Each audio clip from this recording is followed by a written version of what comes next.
What's up everybody, it's Mike, and today I want to talk to you about selling strategies and a specific one, an advanced one that I like to call chunking. Now, before we get into chunking, let's go through some of the more basic selling strategies and also know that it's important to not make all or none decisions in trading. It's very rare that we'll need to make an all or a none decision. Really, the only time that you would make an all or none decision would be when you're hitting your stop loss, that point where the trade isn't going your way and you're going to just cut this loser short. Right? Other than that, you want to scale out of positions. This is what's going to allow you to be able to capitalize the most on your trade. So I came up with this little graph over here. And before we even look at the graph, well, let's go through some of these annotations, right? Like PT and SOO, what does all that stuff mean? Well, PT equals profit target. SL equals stop loss, TS equals trailing stop, and BS is that for that bullshit when the trade just goes against you, it's your back stop, right? BS is for backstop.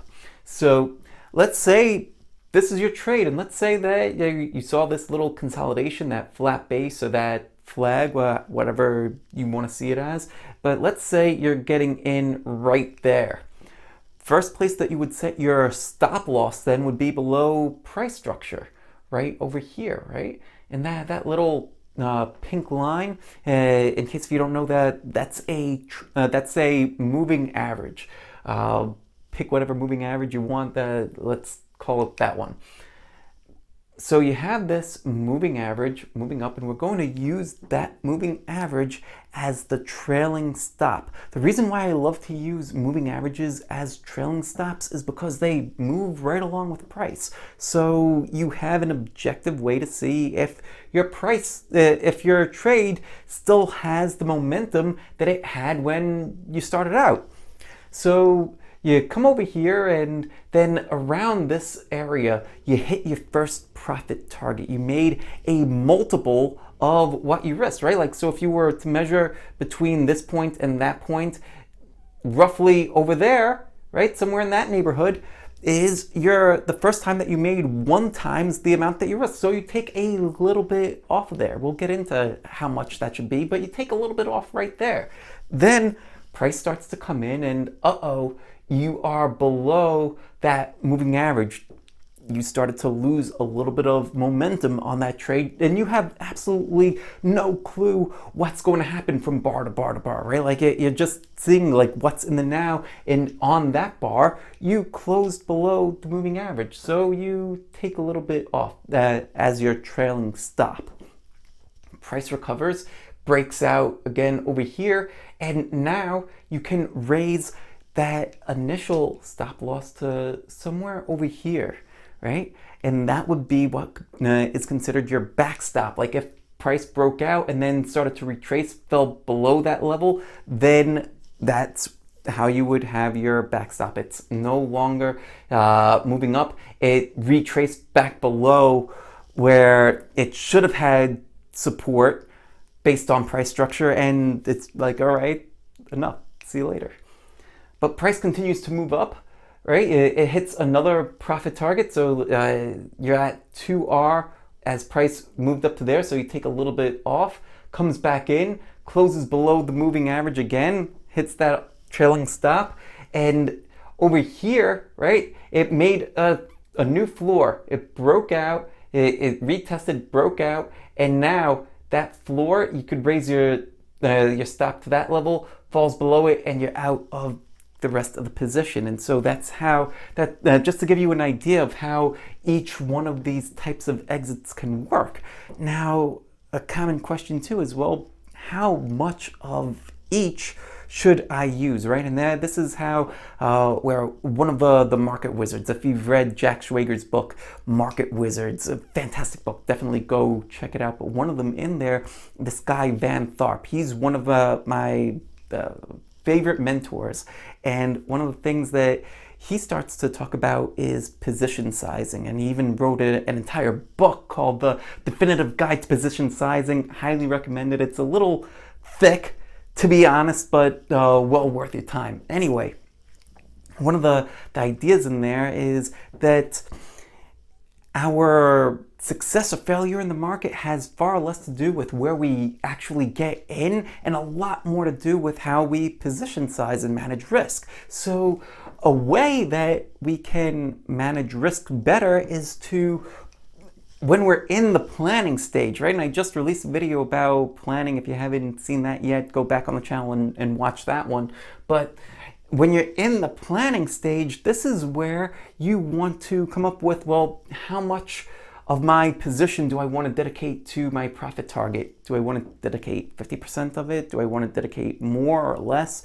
How much? And the answer to that question is going to be slightly different for everybody. Depends on how aggressive you are, the expectations of your system, and hopefully you have a system that you've gone and you've tested and you understand how it works. You're not just picking numbers at random, but let's just say you dedicate 50% of your trade to profit targets. All right, fine. So so let's say you started out with 100 shares, right? When you hit so 100 shares, so 50 shares are going to be dedicated to that profit target. So when you hit that profit target, selling 25. When you hit that profit target, you're selling another 25, and you've hit your profit targets. Great.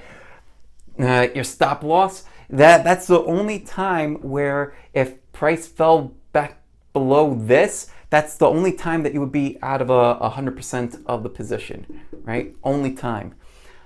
For your trailing stops, you might say that, you know what, I want 30% of my trade to be dedicated to trailing stops, where if I close below this moving average, right, and maybe you're using multiple moving averages. For me personally, I like to use the 5 EMA, the 10 EMA, and the 21 EMA as my primary moving averages that I'm using for trailing stops.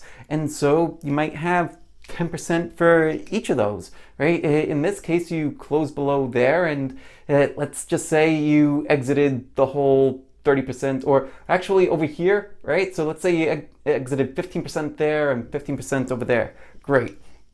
Then you've got this backstop and you're going to leave a minimum of 20% for there. And you might say, well, Mike, why would you leave 20% for that backstop over there? Well, why wouldn't you exit earlier? And part of the reason why is because that trade, let's just say that this trade, like it shook you out over there, and you've taken some profit targets off it. All the profit targets, the highest that you thought that it was going to go, you got it, right? And let's say you had a couple of closes below the moving averages. Okay, you want to have at least a little bit left, that 20%, or maybe for you it's 10% or something else, where in case if it doesn't fall down but instead continues to rocket higher, you're in it. And that doesn't happen often, but you want to be able to participate in case if it does. And that's why that's where that last little 20% comes from. It's like if you take a look at Tesla or Zoom or DocuSign or the plethora of stocks that have just kind of run up to the moon since the market turned around back in March, that is a strategy that will allow you to be there for the ride. And this is, again, something that we talk about quite a bit in the Traders Mindchat room. So if you are not already a member in that room, go check it out. There's the website, how to get into it, and I'll put it down in the notes below.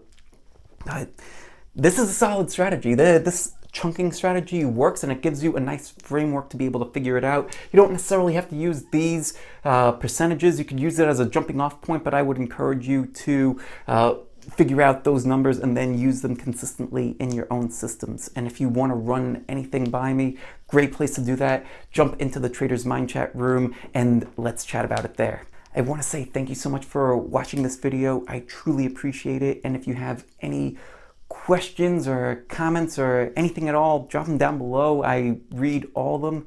Thank you again for watching, and I'll see you in the next video. Take care. Much love. Peace out.